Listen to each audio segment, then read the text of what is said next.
boa noite. Hoje é segunda-feira, 9 de setembro de 2013. Eu estou aqui tendo o prazer de receber no programa H. Lucas Entrevista o delegado titular da Especializada de Homicídios de Foz do Iguaçu, delegado Marcos Araguari de Abreu. Eu queria agradecê-lo por ter atendido o meu convite, doutor. Muito obrigado, Lucas, também, não só pelo espaço, mas também pela confiança no nosso serviço que você sempre demonstrou. Agradeço.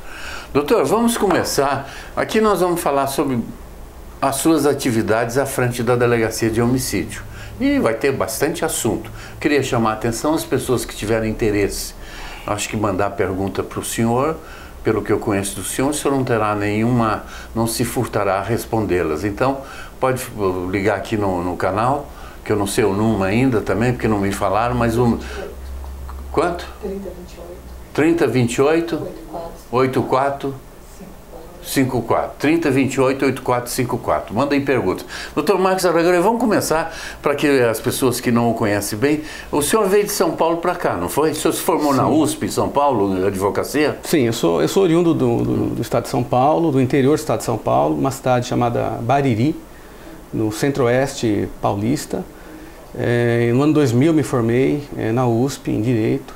Em 2003 eu ingressei como delegado de polícia no estado de São Paulo. Trabalhei na capital paulista por 4 anos, sempre em distritos, delegacias da Zona Leste.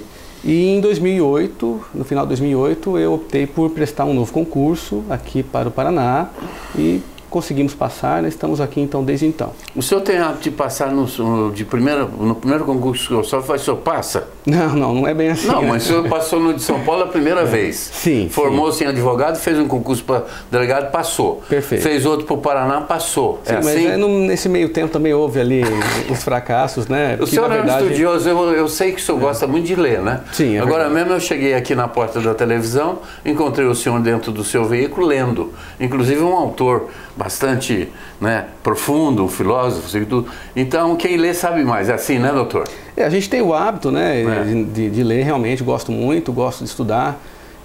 Agora, com a estabilização profissional, a gente conseguiu também voltar à vida acadêmica. Já no ano passado conseguimos fazer uma especialização, junto com alguns colegas lá em Curitiba, né, junto com colegas delegados também.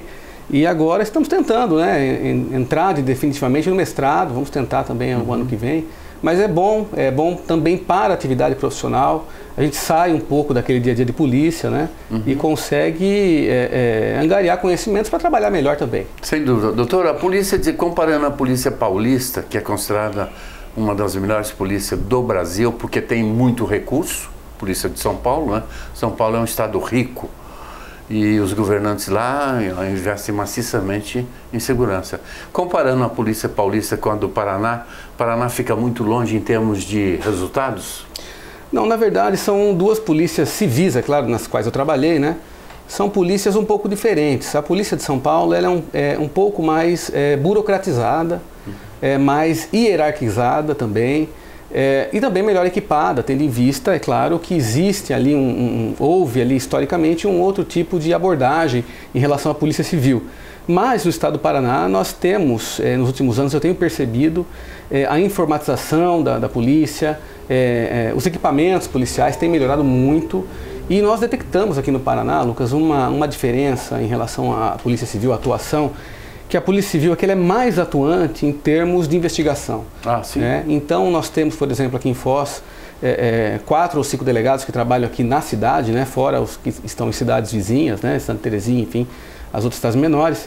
Nós percebemos um empenho e uma possibilidade, uma liberdade que a autoridade policial, o delegado tem na sua atuação profissional no dia a dia. Então isso é muito diferente de São Paulo. Em São Paulo existe uma hierarquia muito mais rígida, existe uma divisão de tarefas também muito mais rígida e acreditamos que aqui no Paraná foi onde nós conseguimos entender e ser um policial melhor. Foi aqui no Paraná, onde eu tive mais chance de ter contato realmente com a investigação. Então eu acho que a Polícia Civil do Paraná hoje não fica tão atrás da Polícia Civil de São Paulo, não. Isso é bom de ouvir. O senhor chegou aqui em Foz em 2000 e... Cheguei em 2009 aqui em Foz. Já para assumir a homicídios? Sim, foi a primeira delegacia. Vai fazer 4 anos então. Na verdade, já completou, nós já completou, estamos indo para 5 anos já. Tá, vamos falar agora da sua delegacia de homicídio. A delegacia de homicídio de Foz é uma delegacia muito importante porque aqui morre muita gente matada.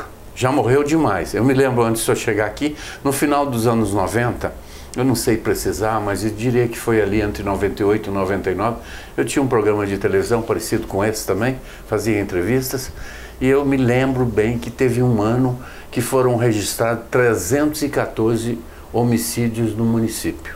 Foi o recorde de todos os tempos. E eu soube, depois, em 2006, nós tivemos também um recrudescimento desses homicídios, que me parece que foi 304. 303. 303, em 2006. Exato. O senhor chegou quando? 2009. Tá. De lá para cá, a gente notou também, na administração, quando eu falo administração passada, eu refiro-me ao prefeito anterior, que ficou 8 anos. Nós tivemos um período lá também que a cidade foi para os píncaros da glória, no sentido de matança de adolescentes. Parece que foi alcançou o primeiro lugar no Brasil onde mais se matava adolescente. O senhor deve ter lembrado disso também. O senhor já estava aqui? Na realidade, quando nós assumimos a Delegacia de Homicídios, esses números, né, dos anos anteriores, 2005, 2006, sim, 2007, principalmente, sim, esses 3 anos, esses números ainda refletiam nas pesquisas. Perfeito. Né? Então, nós tínhamos Foz do Iguaçu realmente como uma das cidades mais violentas do Brasil. Isso. Não me lembro agora de cabeça se realmente estava em primeiro lugar todos esses sim, anos. Mas, com certeza, entre os 10 primeiros lugares, Foz do Iguaçu figurou por um bom tempo. Eu me lembro. No de homicídios de jovens, adolescentes da idade de 14 até 18, 19 anos, nós somos o primeiro ou o segundo lugar, que foi um negócio extremamente constrangedor, haja vista que aqui convencionou-se dizer que nós somos turístico por natureza. E somos, né? Nós temos aqui o segundo parque turístico do Brasil mais visitado é Foz do Iguaçu, o primeiro Rio de Janeiro, segundo Foz, por causa das cataratas. Enfim, vamos falar. Doutor, o senhor tem ali uma delegacia muito bem instalada.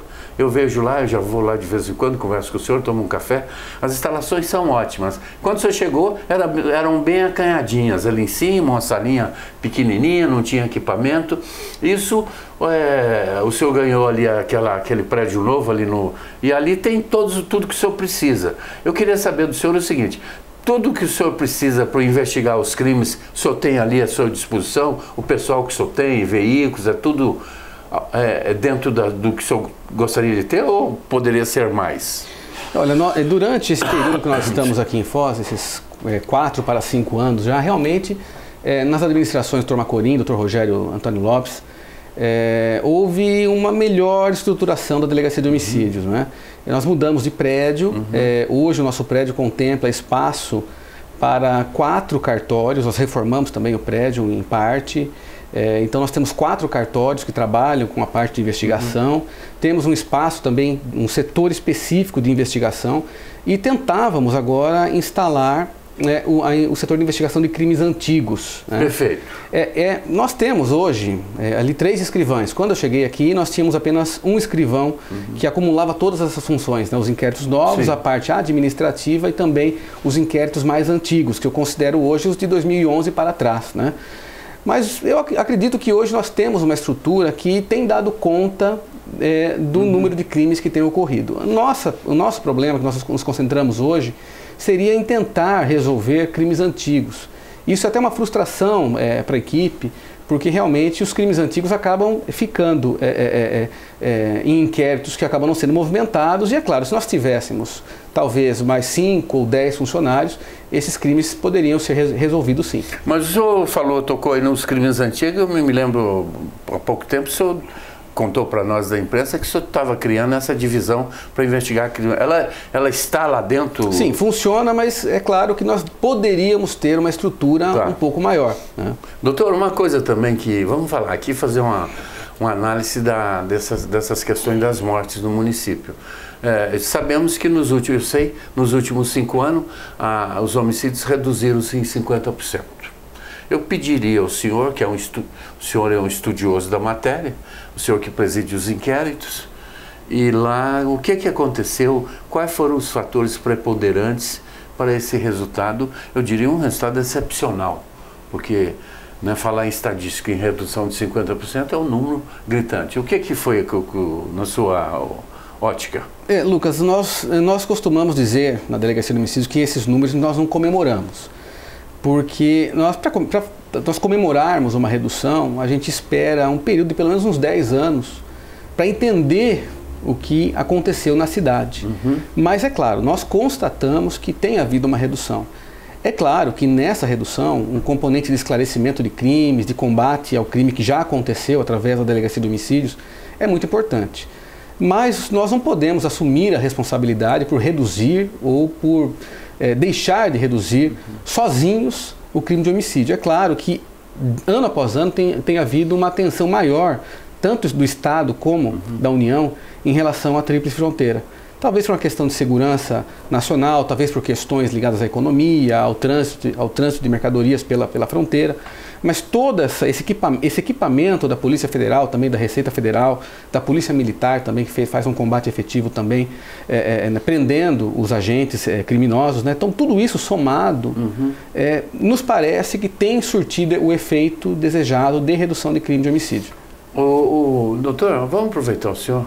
Onde, no seu entendimento, onde é que estão as raízes da violência ligada à vida aqui? Nós temos uma série de violências aqui, né? A violência do cidadão que bebe, bate na mulher, nós temos o problema da prostituição infantil, tem uma gama de crimes que são praticados aqui, os chamados contravenções penais, né? É o agiota que empresta dinheiro a juro, é o bicheiro que está ali na banquinha, que ninguém combate, porque convencionou-se achar que o bicheiro é uma figura, né? Mas enfim, nesse caso específico de crime contra a vida, que eu acho que é um dos piores crimes, porque o cidadão quando mata o outro, tira a vida do cidadão, né?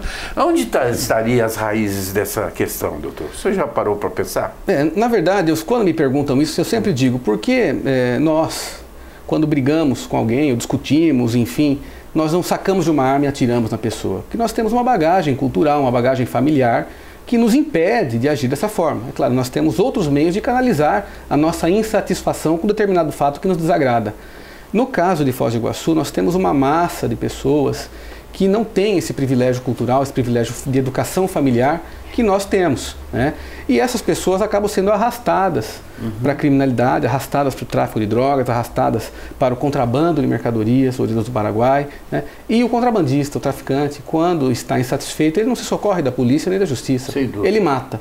Então, a situação da Tríplice Fronteira, a situação geográfica da cidade, eu acredito que seja realmente o fator gerador, né, dessa criminalidade violenta. Eu concordo com o senhor. Vamos aqui, estão me avisando que nós já chegamos, vamos fazer um pequeno intervalo. Na sequência, voltamos a essa conversa aqui com o delegado da especializada em homicídios, Marcos Araguari de Abreu. Doutor, o senhor é delegado, tem delegado de quarta, terceira, segunda e primeira classe. O senhor está em que nível? Terceira classe. Terceira classe. O senhor é muito jovem. Quantos anos? Tenho 35 anos. Muito jovem. Vamos para o intervalo e voltamos na sequência.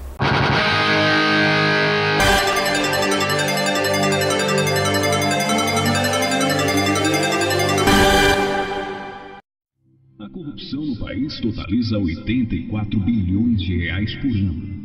Recursos destinados à saúde, educação e infraestrutura são desviados, gerando custos para o Estado e desigualdade social. Cerca de 3 bilhões de reais que deveriam ser investidos em prevenção e tratamento de doenças escorrem pelo ralo da corrupção. Na educação, os estados deixaram de aplicar 2 bilhões de reais no ensino básico. Dinheiro que foi desviado por sonegação contábil. No setor de infraestrutura, mais de 4 milhões de famílias continuam sem habitação. A Polícia Federal não vai cruzar os braços. Não vai aceitar que o desvio de recursos do governo federal resulte na deformação das políticas sociais. É por isso que os delegados de Polícia Federal atuam contra os crimes de colarinho branco e clamam por investimentos em fiscalização para combater esse mal que assola o país. Quanto maior a omissão no controle da corrupção, maior será o custo dela para os brasileiros. Brasil, país rico, é país sem corrupção.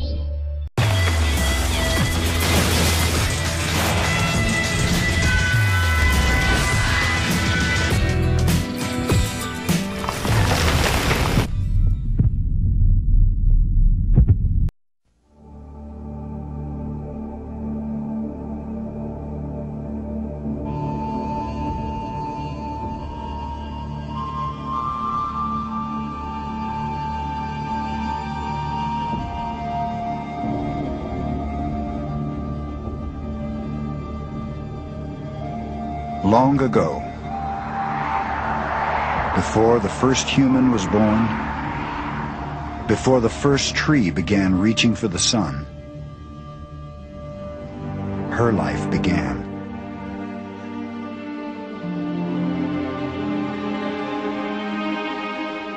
She breathes and grows.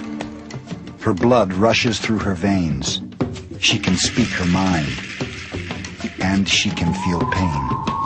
She can feed us when we're hungry. She can heal us when we're sick.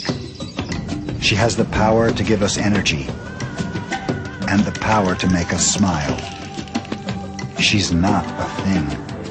She's the earth. And there's a reason we call her Mother. Every day, 19 more of the Earth species disappear. Forever. But there is hope. With your help, whales have begun to return. The bald eagle is off the endangered list. And 1 million acres of rainforest were protected forever. We only have one planet. We only get one chance. Our mother needs our help. Do something. Anything.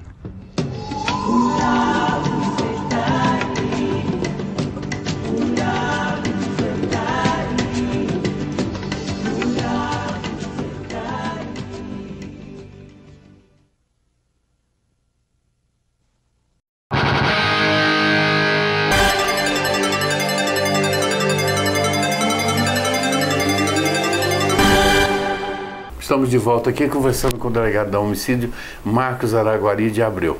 Ô Marcos, tivemos semana, sem ser essa semana agora que passou, segunda, anteontem, na outra semana anterior tivemos um surto de homicídio, foram registrados 7 casos, né? De repente tem esses surtos assim. E a que se deve? Bom, nós havíamos passado, foi na quinta-feira da semana retrasada, né? Até a quinta-feira da semana retrasada, tínhamos passado 12 dias sem o registro de nenhuma morte violenta, né, a título de homicídio, enfim. E na semana seguinte, a partir da quinta-feira, no prazo de 4 a 5 dias, foram 7 homicídios e um suicídio. 8 mortes. 8 mortes, né, que foram atendidas pela Delegacia de Homicídios. Nós só havíamos registrado um período violento semelhante a esse no ano de 2009, quando eu cheguei aqui em Foz, que foi o primeiro final de semana de maio de 2009, que também foram 8 mortes, 1 suicídio e 7 homicídios. Isso já não vinha sendo registrado há muito tempo, mas são fatos que acontecem que nós até procuramos explicá-los, mas não há explicação. Por que 7 homicídios em um período de 5 dias? Por que essas pessoas decidiram se desentender e executar umas às outras no período de 7 dias? Não há uma explicação lógica para isso, né, Lucas? O que nós acreditamos e verificamos isso na prática é que nenhum desses crimes teve relação com os demais. Ah, não? Nenhum desses crimes teve relação com os demais. Nós acreditávamos até então que a morte de um indivíduo, que inclusive foi filmada por câmeras de segurança da prefeitura, em que na sequência um dos assassinos acabou sendo morto também, nós acreditávamos que havia ocorrido uma retaliação, uma vingança, né? Por isso 2 mortes na sequência de pessoas envolvidas com o mesmo fato. E agora nós estamos começando a entender que não foi isso que aconteceu. Então são 7 casos de homicídio em 4 dias, totalmente independentes. Cada um com a sua característica própria. Exatamente. Aí fica mais difícil de resolver. Nós estamos ali com 4 deles já ou resolvidos ou em vias de resolver. Dias atrás o senhor chamou lá a imprensa e apresentou lá um piazinho, magrinho.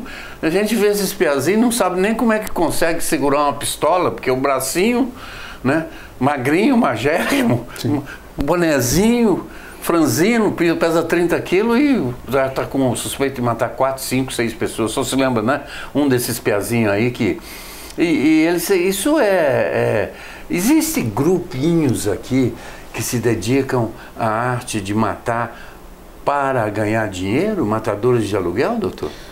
Olha, nós já detectamos nesses 5 anos, né, casos semelhantes a isso que você está narrando. Que recebe para matar pessoas. Alguns casos isolados nós detectamos sim.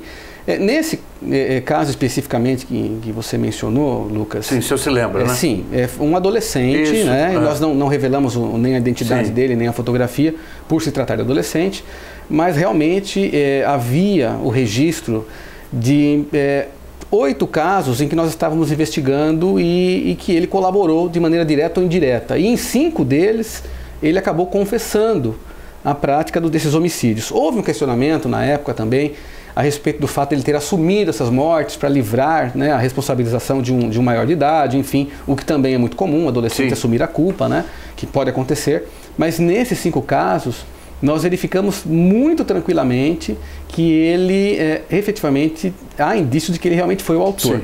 Ele confessou com riqueza de detalhes, né? Várias mortes. Várias mortes. E esse fenômeno da delinquência juvenil é um fenômeno que, inclusive, nós abordamos uma audiência pública recentemente, que ocorreu no Centro da Juventude, aqui em Foz do Iguaçu, no Jardim Naipi, com a presença de várias autoridades, né, e da comunidade, em relação à violência juvenil. Quer dizer, é um fato que nós temos detectado realmente. Esse ano nós tivemos talvez de 10 a 15 inquéritos policiais que nós concluímos com o envolvimento de adolescentes. Então, é realmente um fato que é preocupante, mas que a polícia pouco tem a fazer além da elucidação dos crimes, né?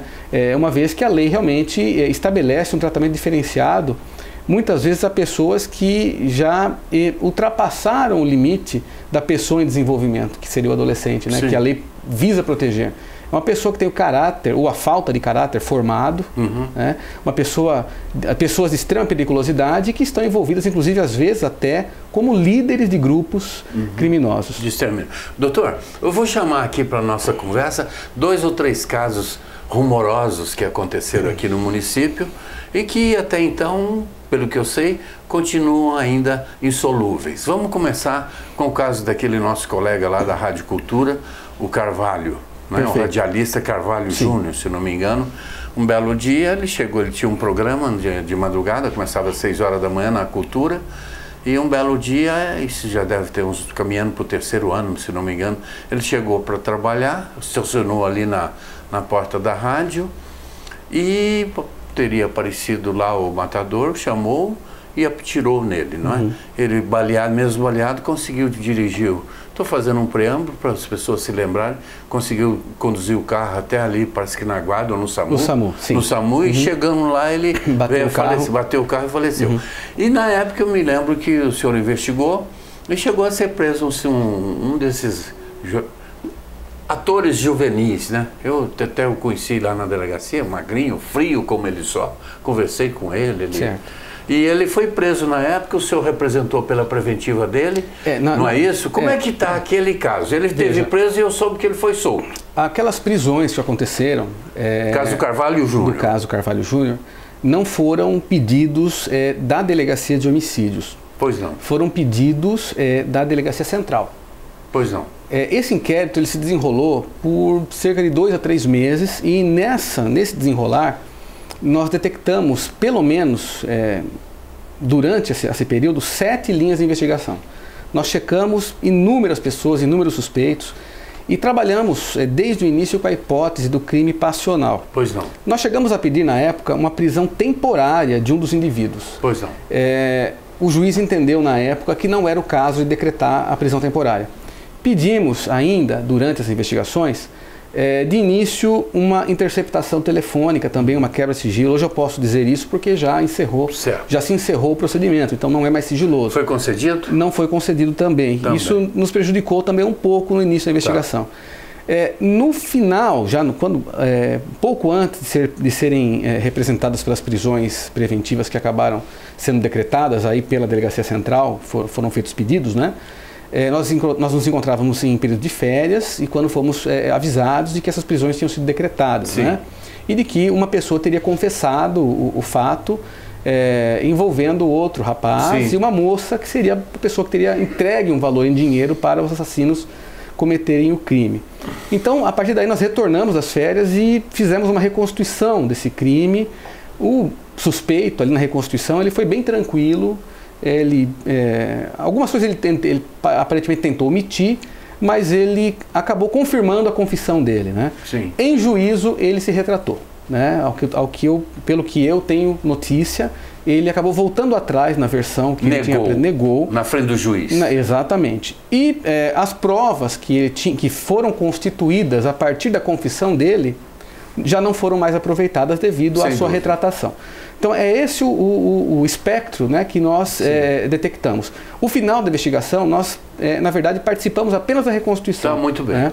Mas só para terminar, ele passou uma temporada preso, que eu sei, ficou preso, e num dado momento, eu acho que o próprio Ministério Público propugnou pela soltura dele, o juiz concedeu. Certo. Ele está solto. E o que nós sabemos, de fato e de direito, é que o assassinato do Carvalho Júnior continua impune. Quem o matou está provavelmente andando pelas ruas de Foz e não foi preso.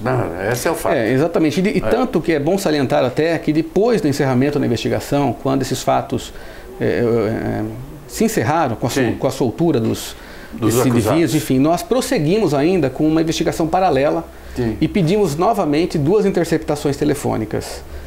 Uma ainda durante o período de prisão e uma depois, e também foram negadas.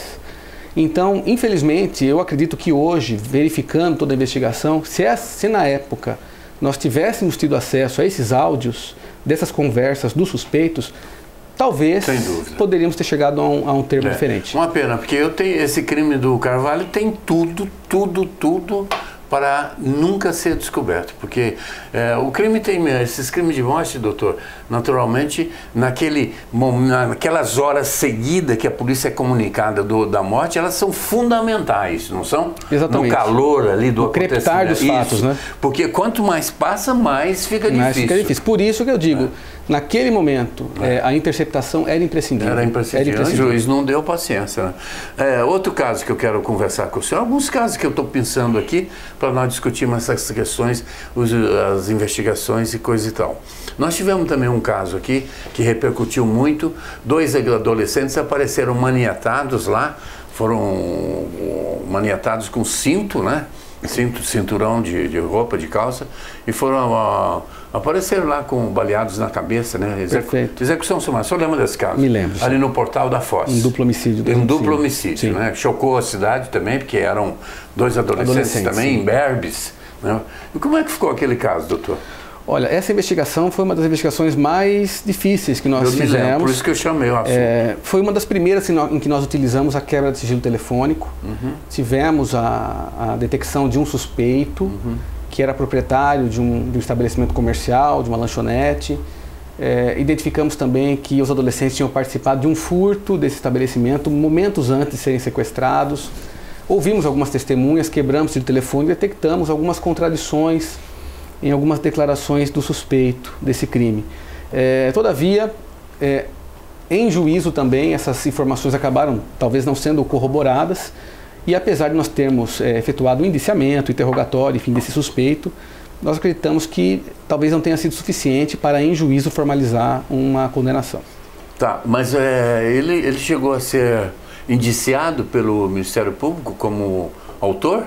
Nós, na Chegou verdade, a ser indiciado sim, pelo senhor, a Polícia aliás, Civil no inquérito? fez, indiciou? Sim, fez. O senhor o indiciou? Havia elementos suficientes na época para indiciamento. E o senhor o indiciou? Sim, foi feito indiciamento. E lá no fórum, o que o promotor fez? Foi feita denúncia, né? O juiz acatou? Oferecida a denúncia, foi recebida a denúncia. O juiz recebeu? Recebeu a denúncia. Houve um processo criminal que tramitou. Inclusive, nós fomos convocados para funcionar como testemunha em uma audiência. O processo começou a andar. Exatamente. Mas o desfecho, ao que tudo indica, foi de fato uma absolvição. Ele foi julgado, ele foi ao tribunal do júri, então? Não chegou aí porque o juiz não denunciou para ir ao tribunal. Eu não sei ao certo se ele foi absolvido sumariamente ou se ele foi impronunciado. Mas o processo, enfim, não prosperou. Bom, o que nós sabemos de fato e de direito é que 2 pezinhos vão ser mortos. Isso eu tenho certeza porque eu vi lá os corpos. E quanto ao assassino, então, não chegamos lá. Vamos fazer mais um intervalo, voltamos na sequência, nessa conversa aqui tenebrosa, mas enfim, é a vida, com o delegado da homicídios, Dr. Marcos Araguari de Abreu.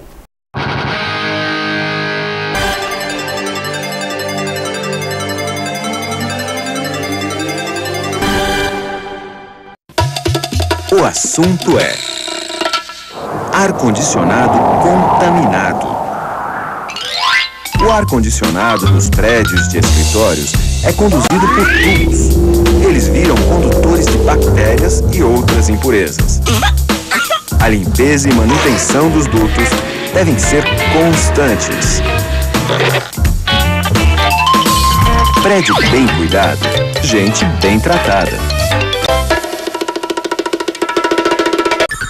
O assunto é acidentes domésticos. Lembre-se, cozinha não é lugar de criança sozinha. Evite acidentes vigiando bem as panelas e outros utensílios. É melhor você dar do que deixar a criança pegar.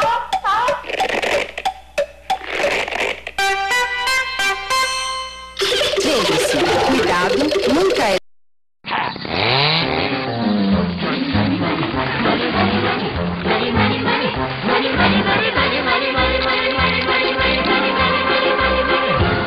Any cold in the stove and you freeze in the winter and you ghost to the wind at your face when you haven't any shoes on your feet and you're cold in the center and you look 30 pounds overweight. When you go to get a word of advice from the fat little pastor, he will tell you to go together more. Put your hand against your back, rat-a-tat, at the window.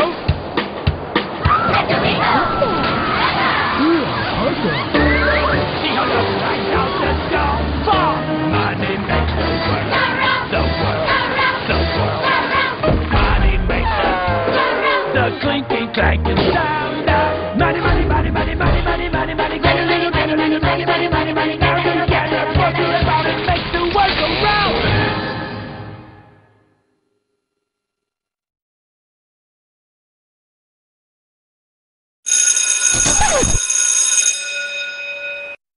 Ação preventiva para evitar o contágio do vírus influenza A, H1N1, também conhecido como gripe suína. Se você estiver gripado, tossindo e espirrando, eu vou ensinar o que se deve fazer para evitar o contágio dessa gripe. Ao tossir ou espirrar, cubra a boca com um lenço descartável. Depois jogue esse lenço usado num lugar apropriado. Mas se você não tiver lenço, nunca espirre nas mãos, e sim nos braços. Não se esqueça de lavar bem as mãos várias vezes ao dia com água e sabonete. Agora, se não tiver água por perto, use álcool em gel. Se você estiver em lugar fechado, use máscara e evite cumprimento com contato físico.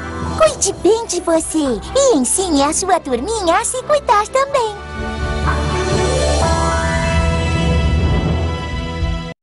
A corrupção no país totaliza 84 bilhões de reais por ano.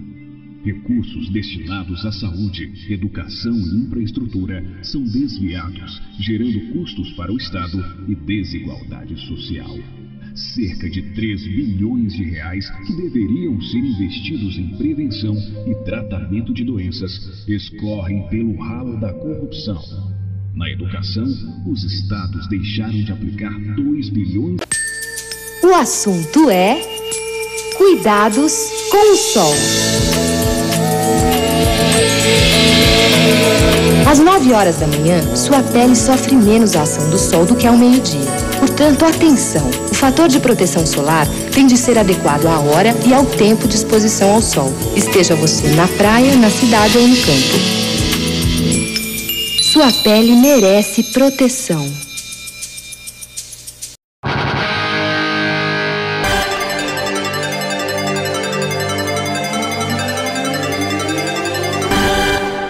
Olha nós aqui novamente, voltamos do delegado.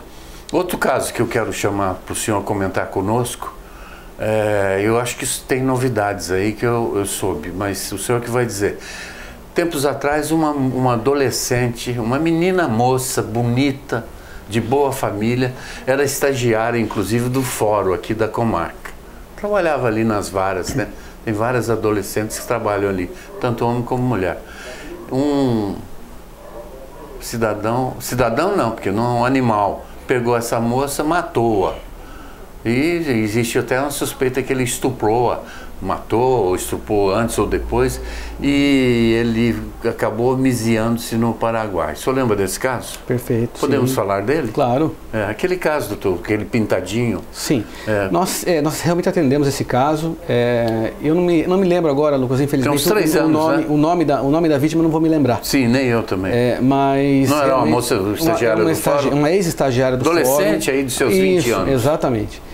E na época, quando nós atendemos o local de morte, devido à decomposição já do corpo, nós não conseguimos detectar se havia violência sexual. Mas pelo estado em que se encontrava, a postura como o cadáver se encontrava, nós tínhamos já essa linha de investigação, que a pessoa tinha sido violentada e morta em seguida.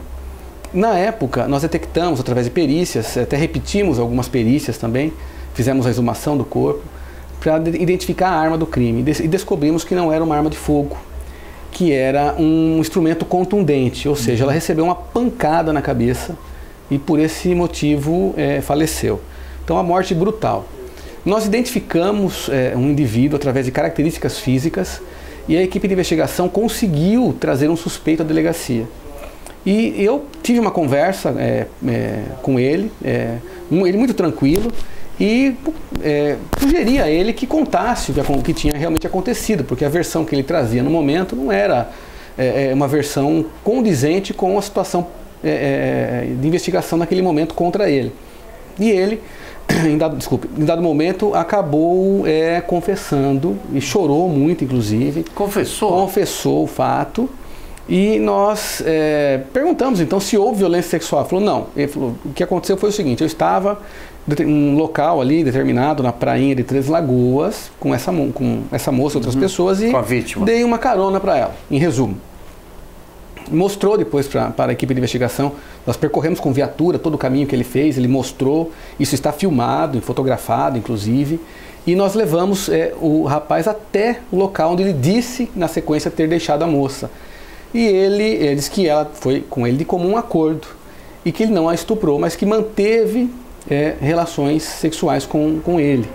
E que após o ato sexual... Consentida, segundo ele.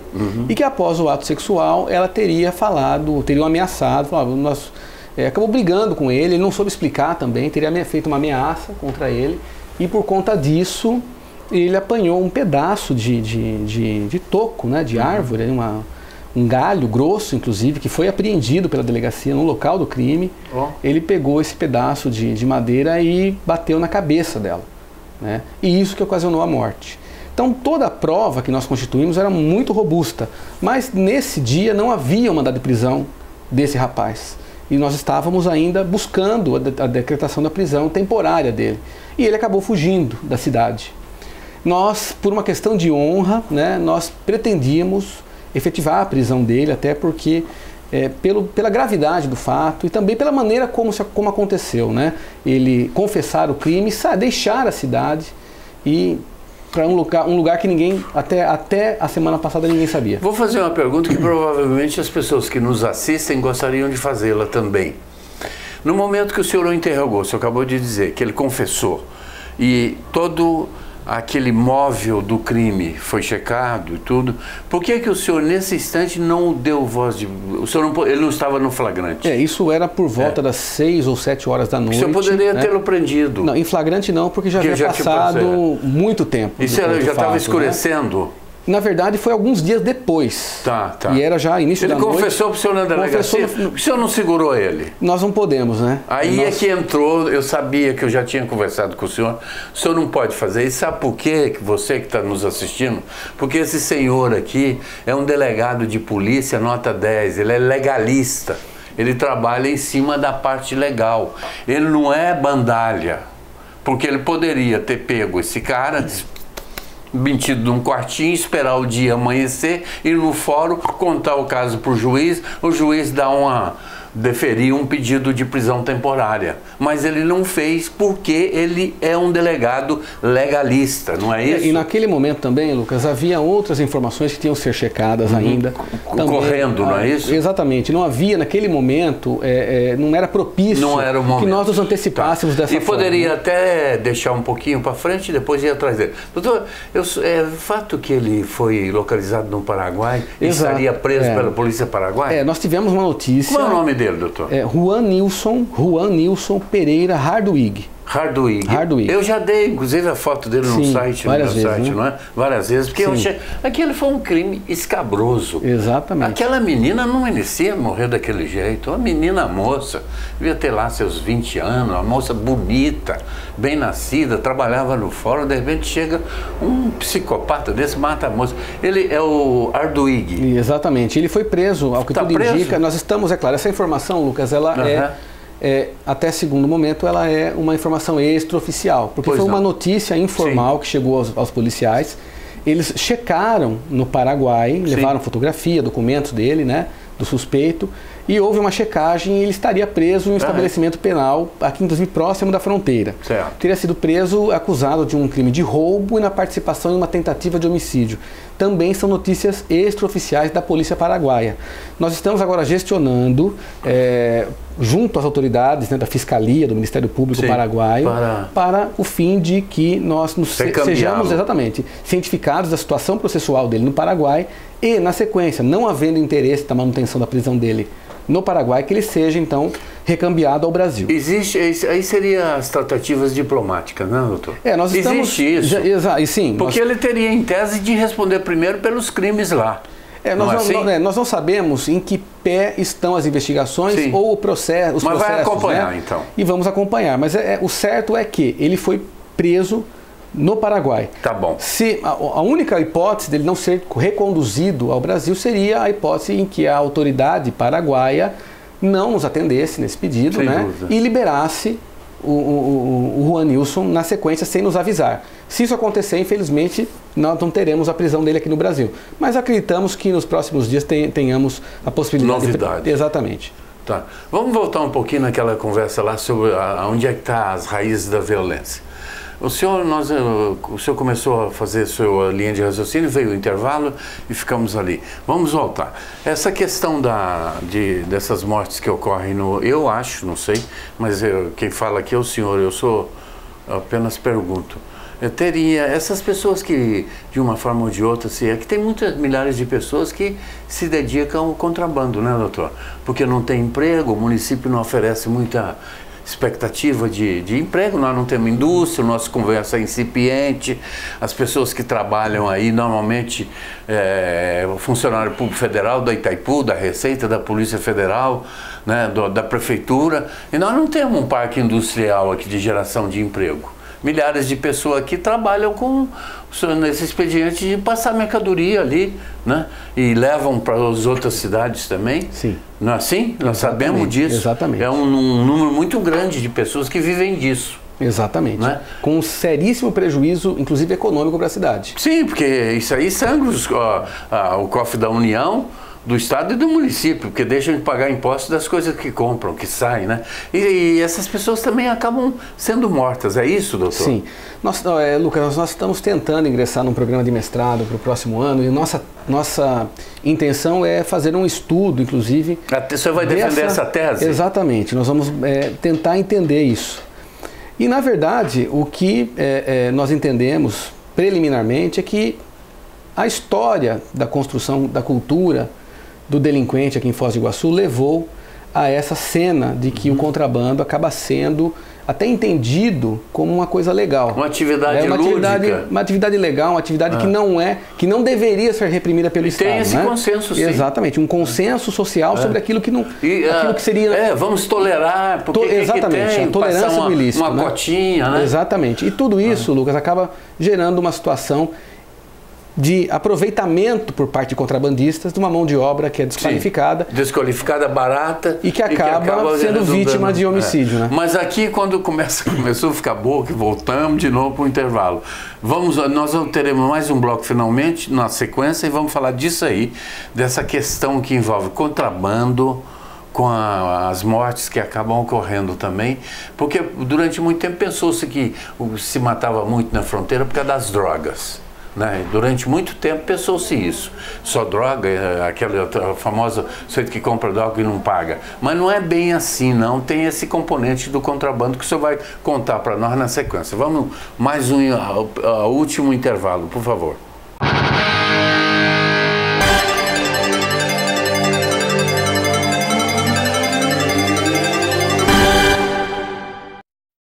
Gripe A. O melhor remédio é a informação. Evite aglomerações, lugares fechados e contato físico com outras pessoas. Lave bem as mãos várias vezes por dia. Use álcool em gel para limpar as mãos e objetos. Ao tossir ou espirrar, cubra a boca e o nariz com um lenço descartável. Não compartilhe objetos com outras pessoas. E em caso de dúvidas, procure um posto médico.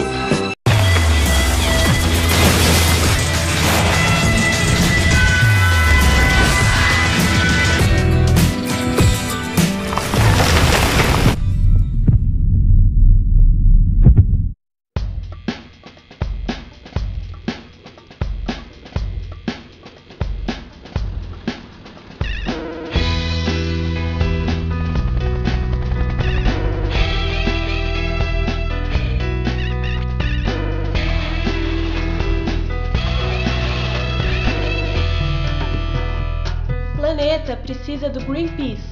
O Greenpeace precisa de você. Junte-se a nós. Apoio ACESP, Associação dos Canais Comunitários do Estado de São Paulo. O assunto é acidentes domésticos. Lembre-se, cozinha não é lugar de criança sozinha. Evite acidentes vigiando bem as panelas e outros utensílios. É melhor você dar do que deixar a criança pegar.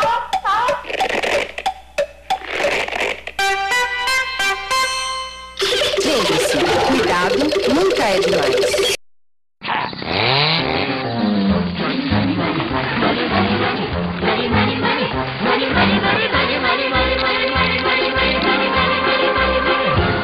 Any cold in the stove and you freeze in the winter and you ghost to the wind at your face when you haven't any shoes on your feet and you're cold in the center and you look 30 pounds away. When you go to get a word of advice from the fat little pastor who you tell is about evermore, put your hand against your back, rat-a-tat, at the window.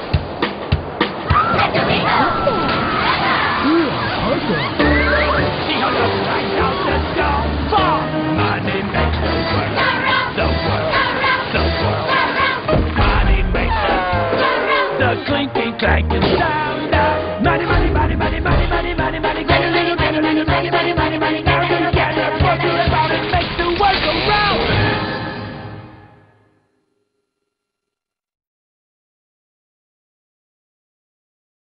A dengue nem sempre se manifesta da mesma maneira. A dengue clássica dura de 5 a 7 dias e tem como sintomas febre alta, perda de apetite, enjoos, manchas na pele, cansaço e dores no corpo.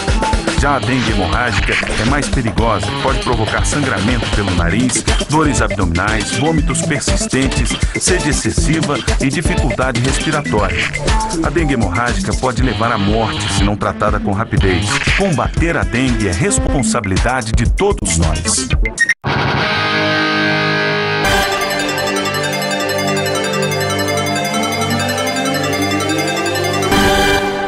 Voltamos aqui conversando com o delegado da Homicídios, Marcos Araguari de Abreu. Eu queria fazer uma chamada aqui. Hoje é segunda-feira, terça eu não faço. Na quarta-feira, quem vai estar sentadinho nessa cadeira à minha esquerda aqui, ninguém mais do que o Luciano Alves. O Luciano Alves é o apresentador do programa da Massa, né? Aquele programa policial que faz um sucesso retumbante aí e tem uma audiência grande.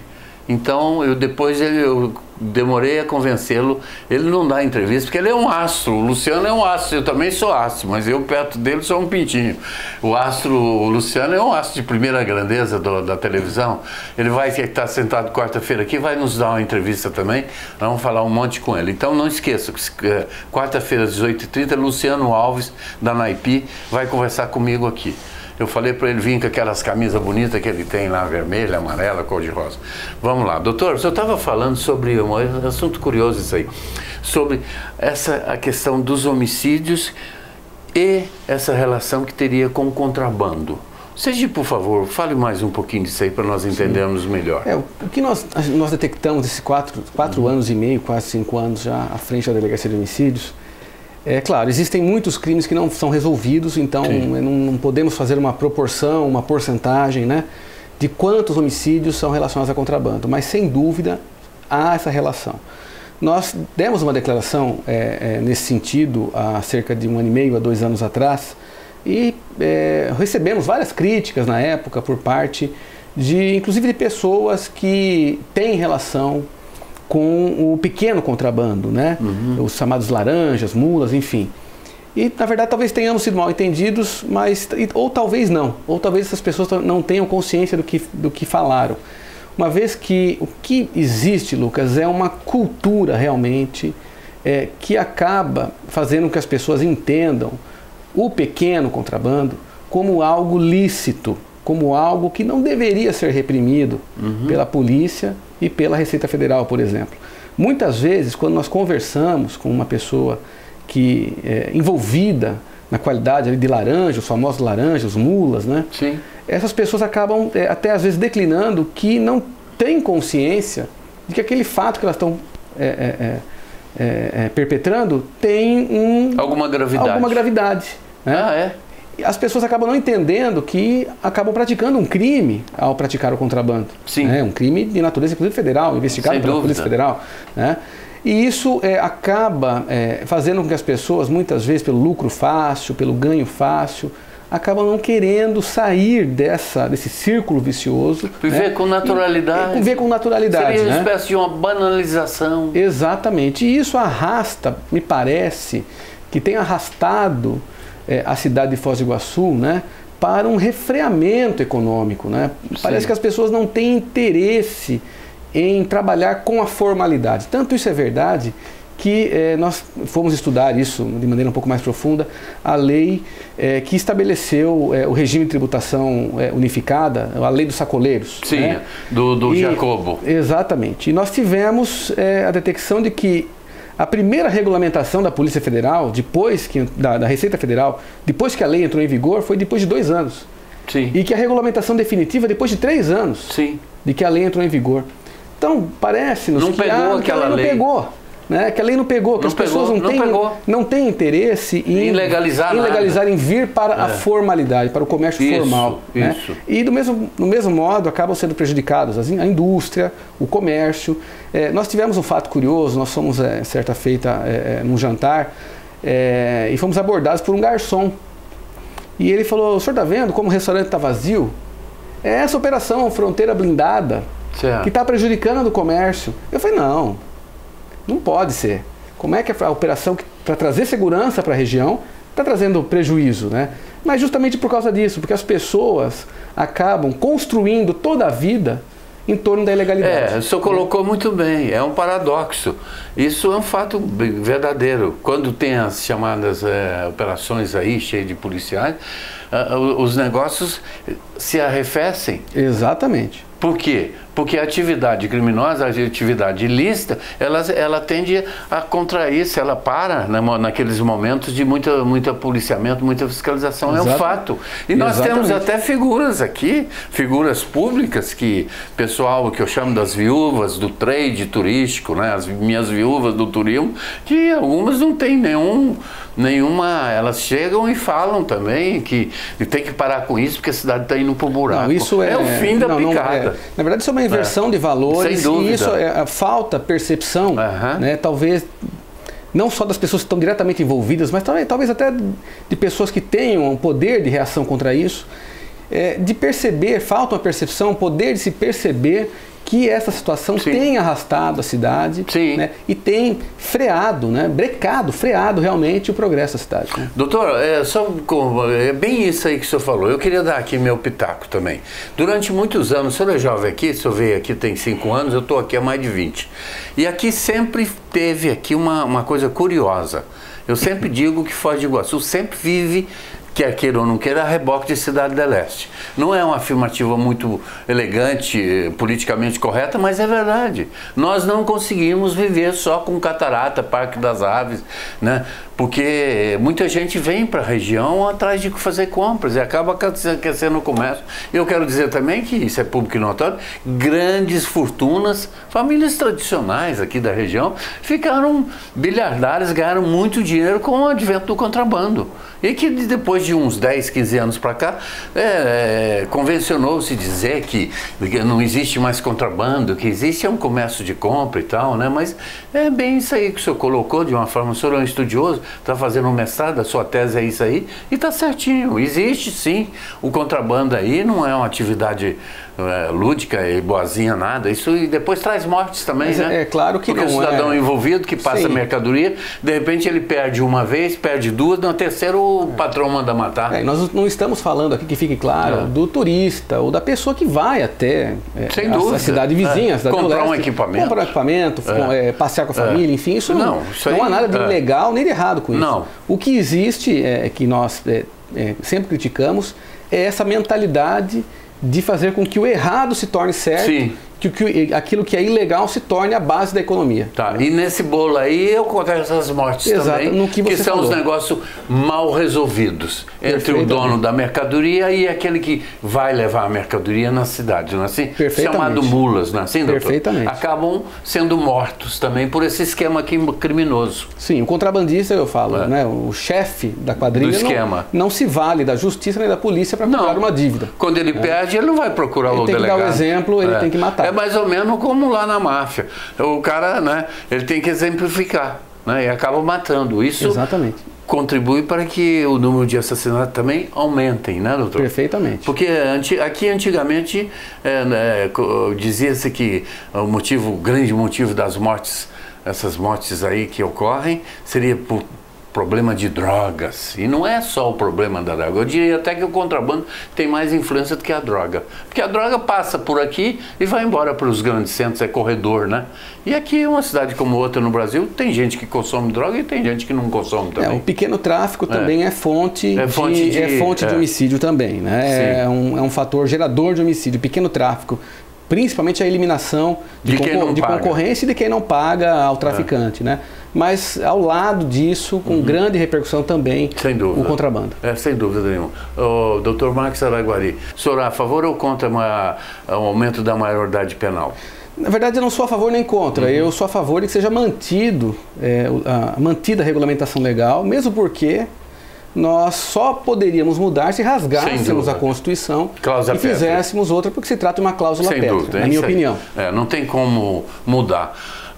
O senhor é a favor ou contra a pena de morte? Absolutamente contra. Quero sua opinião sobre esse fato que aconteceu 2, 3 dias atrás aí, que provocou uma certa convulsão, é compreensível, né? Aquela morte daquele investigador lá em Curitiba, que foi levar um preso por uma decisão do juiz, foi levar um preso no consultório, apareceu 2 bandidos, matou um e o outro está mal, pode morrer também. E a polícia sentiu aquilo, que foi um fato chocante. Como é que o senhor viu aquilo lá? Na realidade, é uma luta da Polícia Civil no sentido de não atuar na escolta de presos dessa forma. Isso não está dentro das nossas atribuições, né? Isso é sabido, é uma luta já intensa de todas as polícias civis do Brasil. E nós vemos esse fato como um fato lamentável. Realmente o policial ali estava prestes a se aposentar e acabou sendo baleado. 27 anos de polícia. Morreu. E quer dizer, ninguém vai trazer de volta, nenhum protesto vai trazer de volta, nenhuma rebelião. E a lei vai continuar sendo cumprida, porque o juiz, quando deu a decisão, ele se baseou na lei. A lei diz que quando o preso passa mal, ele tem que ser tratado, né? Terminamos aqui. Eu quero dizer para o senhor que foi uma satisfação imensa tê-lo aqui. Quero crer que a nossa conversa aqui foi proveitosa para quem nos assiste. E o senhor fica à vontade para suas considerações finais. Bom, em primeiro lugar, Lucas, eu quero agradecer o teu convite. É uma oportunidade, é um papo mais longo, né? A gente falar o que pensa, falar o que acha. E eu queria deixar apenas a mensagem de que segurança pública não se faz da noite para o dia e não existe passe de mágica em segurança pública, principalmente em homicídio, principalmente em crime violento, né? e que tudo passa também por uma responsabilidade da própria sociedade, né? Em uma responsabilidade social, não só em colaborar com a polícia, mas também de enxergar o outro como ser humano. Eu acho, em primeiro lugar, eu acho que eu sou cristão, né? Eu entendo as coisas como cristão. Eu acho que ninguém tem o direito de matar e ninguém tem o direito de prejudicar outra pessoa. Então eu acho que em termos de segurança pública, é um dever do Estado, né? Mas na Constituição está escrito também que é responsabilidade de todos, né, Lucas? É verdade. Então este foi Marcos Araguari de Abreu, delegado da Homicídios, aí na sua luta. E eu vou ficando por aqui. Quarta-feira, não esqueça, tem Luciano Alves aqui na TV com Foz, que você acessa pelo canal 98 ou 99. Essa é a conversa conosco que tivemos aqui, vai ser reprisada hoje às 20 horas, aliás, 23 horas, às 23 horas de hoje, vão jogar lá no canal 99 ou 98, quem quiser assistir, tiver a TV a cabo. Muito obrigado a todos.